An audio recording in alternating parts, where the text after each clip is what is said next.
الحمدللہ وکفا والصلاۃ والسلام علی رسول اللہ اما بعد قال اللہ تبارک وتعالی فی کتابہ المجید والفرقان الحمید اعوذ باللہ من الشیطان الرجیم یا ایہا الذین آمنوا قوا انفسکم واہلیکم نارا وقودها الناس والحجارۃ علیہا ملائکۃ غلاظ شداد لا یعصون اللہ ما امرهم ویفعلون ما یؤمرون صدق اللہ العظیم۔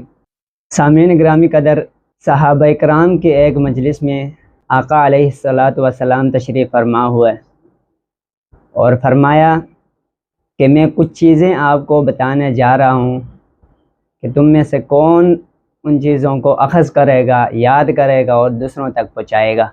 صحابہ کرام رضوان اللہ علیہ السلام کی جماعت بیٹھی ہوئی تھی، تو اس مسئلے میں سبقت لے گئے حضرت ابو ہریرہ رضی اللہ عنہ۔ انہوں نے فوراً ہاتھ کھڑا کیا اور آقائے نامدار صلی اللہ علیہ وسلم نے حضرت ابو ہریرہ رضی اللہ عنہ کو اپنے پاس بلایا اور ان میں سے وہ جو 5 چیزیں میں آپ کو بتاؤں گا وہ حضرت ابو ہریرہ رضی اللہ عنہ کو بتانا شروع کیے۔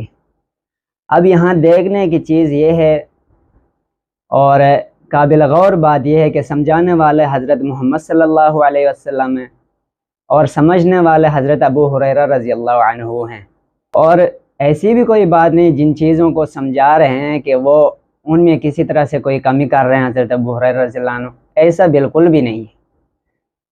یہ سمجھانا اور یہ سمجھنے کا جو عمل ہے یہ ہمارے لیے ایک نظیر اور ایک مثال ہے۔ تو ان میں سب سے پہلی چیز جو حضرت ابو ہریرہ رضی اللہ عنہ کو سمجھا رہے تھے نبی صلی اللہ علیہ وسلم، وہ یہ سمجھا رہے تھے کہ اتق المحارم، حرام کاموں سے بچنا ہے۔ اب ہم اسی چیز کو لیں کہ ہم کسی نمازی یا کسی حاجی یا کسی صوفی کو یہ بات کہہ دیں کہ حرام چیزوں سے بچنا ہے، تو وہ فوراً لڑائی جھگڑے پہ آئے گا کہ آپ کیسی باتیں کر رہے ہیں، کہ میں نے کون سا حرام کا آیا ہے یا کہ میں کون سے حرام میں ملوث ہوں۔ حالانکہ حضرت ابو ہریرہ رضی اللہ عنہ نے کبھی حرام کام میں اپنے آپ کو انوالو نہیں کیا، لیکن وہ بڑے توجہ سے انہوں نے یہ بات سنی، اور اس کے بدلے میں کیا ملے گا حرام کاموں سے بچنے میں؟ تکن اعبد الناس، آپ لوگوں میں سب سے زیادہ عبادت گزار شمار کیے جاؤ گے۔ تو اسی طرح سے دوسری چیز یہ بتا دی کہ اللہ کی تقسیم پر راضی ہونا ہے۔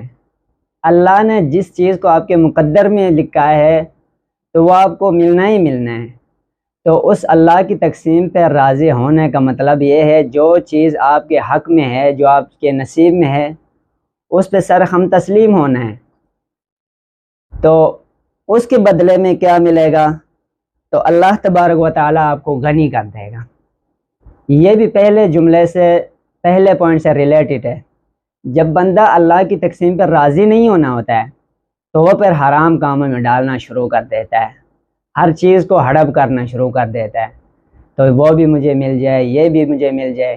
یہ اسی صورت میں ہوتا ہے جب اللہ کی تقسیم پہ بندہ راضی نہیں ہوتا ہے۔ اس لیے ہمیں چاہیے کہ یہاں بھی نعوذ باللہ حضرت ابو ہریرہ رضی اللہ عنہ کے اللہ کی تقسیم پہ راضی نہیں تھے، کیا نعوذ باللہ حضرت ابو ہریرہ رضی اللہ عنہ کسی حرام کام میں ملوث ہوتے تھے؟ ایسا قطعی نہیں ہے۔ یہ چیز ہمارے لیے ایک مثال ہے، اس میں ہمارے لیے ایک سبق ہے۔ ہمارے کوئی بڑے، ہمارے کوئی بزرگ ہمیں کسی بات کو سمجھا دیتے ہیں کہ باوجود اس سے کہ ہم نمازی، پرہیزگار ہیں، متقی ہیں، روزہ دار ہیں، باوجود وہ یہ بات کر رہے ہوتے ہیں، تو پھر ہمیں اس چیز پر غور فکر کرنا چاہیے کہ کہیں مجھ میں کوئی کمی، کوئی کوتاہی تو نہیں ہو رہی ہے، تو اپنے اندر جھانکنا چاہیے۔ تو اس لیے ہمیں دوسروں کو یہ ٹارگٹ نہیں کرنا چاہیے کہ یہ مجھ پہ کوئی غلط الزام یا تہمات، اس طرح کی کوئی غلط باتیں لگا رہا ہے، ایسا قطعی نہیں ہوتا ہے، لیکن وہ سمجھانا مقصود ہوتا ہے۔ اس لیے تیسری چیز جو نبی صلی اللہ علیہ وسلم حضرت ابو ہریرہ رضی اللہ عنہ کو سمجھا رہے تھے وہ یہ تھا کہ اپنے پڑوسیوں کے ساتھ حسن سلوک کرنا ہے۔ پڑوسیوں کے بارے میں تو نبی صلی اللہ علیہ وسلم اس قدر محتاط رہتے کہ یہ کہیں میراث میں بھی ان کو حصہ نہ مل جائے، تو یہاں تک کہ نبی صلی اللہ علیہ وسلم اس چیز میں پڑوسیوں کے ساتھ حسن سلوک کے بارے میں، ان کے ساتھ اچائی، ان کے ساتھ نرمی کے ساتھ پیش آنا، ان کے حقوق کا خیال رکھنا، ان کا خیال رکھنا، تو یہ چیز آج ہم میں بہت ہی کم پائی جاتی ہے۔ ہم تو یہاں تک غافل رہ گئے ہیں کہ ساتھ والے گھر میں کوئی میت پڑی ہو، اس طرح کا معاملہ سما برپا ہوا ہو، پھر بھی ہمیں پتہ نہیں چلتا ہے تو جا کے ہم ان کے حقوق ادا کریں۔ یہ بھی بہت بڑا المیہ ہے۔ تو اس کا فائدہ کیا ہوگا؟ تو جب ہم پڑوسیوں کے ساتھ حسن سلوک کریں گے تو تکن مؤمنہ، کہ آپ مومن بن جاؤ گے۔ تو اس کا یہی فائدہ ہے کہ جب مومن بن جائے گا، مومن اللہ تبارک و تعالیٰ مومنین کا ولی ہوتا ہے۔ جس کا اللہ ولی ہو تو سمجھ جائیں اس کو اور کیا چاہیے۔ تو یہاں یہ ہے کہ جب ہم اپنے پڑوسیوں کے حقوق کا خیال رکھیں گے، ان کے ساتھ اچھائی کریں گے، تو وہ اللہ کا ولی ہوتا ہے وہ بندہ۔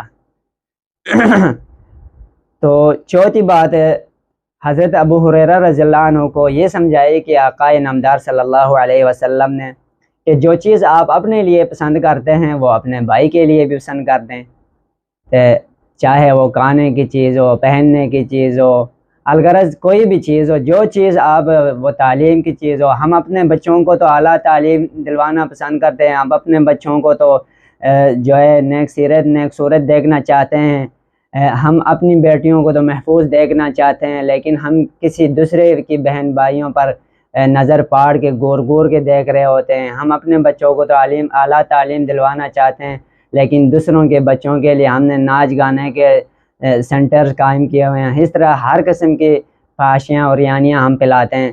اس لیے جو چیز ہم اپنے لیے پسند کرتے ہیں وہ دوسروں کے لیے بھی ہمیں پسند کرنا چاہیے۔ تو اس کے نتیجے میں فائدہ یہ ہوگا کہ تکن مؤمنہ، تکن مسلمہ، کہ آپ مسلمان بن جاؤ گے۔ تو آخری چیز، جو پانچویں چیز جو نبی صلی اللہ علیہ وسلم نے حضرت ابو ہریرہ رضی اللہ عنہ کو سمجھائی، وہ یہ تھی کہ آپ کہکہے لگا کے نہ ہنسا کریں۔ تو کہکہا لگا کے ہنسنے سے ہوتا کیا ہے؟ اس سے یہ ہوتا ہے کہ دل مردہ کر دیتا ہے۔ کہکہا لگا کے ہنسنا دل مردہ کرتا ہے۔ جب دل مردہ ہو جائے، موت سے غافل بندہ ہوتا ہے۔ تو آئیے ہم دیکھتے ہیں کہ ہمارے اس ملک میں گھنٹوں گھنٹوں کے شوز پروگرام نہیں ہوتے ہیں کہ جو صرف اس بات پہ پروگرام کرتے ہیں کہ وہ ہنسا رہے ہوتے ہیں، جگت مار رہے ہوتے ہیں۔ پوری رات لگائی جاتی ہے کہ کچھ ایسے لوگ بلائے جاتے ہیں، ایسے فنکار بلائے جاتے ہیں، وہ کچھ ایسے کلمات ادا کر رہے ہوتے ہیں کہ سامنے والے ناظرین جو کہکہا لگا کے ہنس رہے ہوتے ہیں۔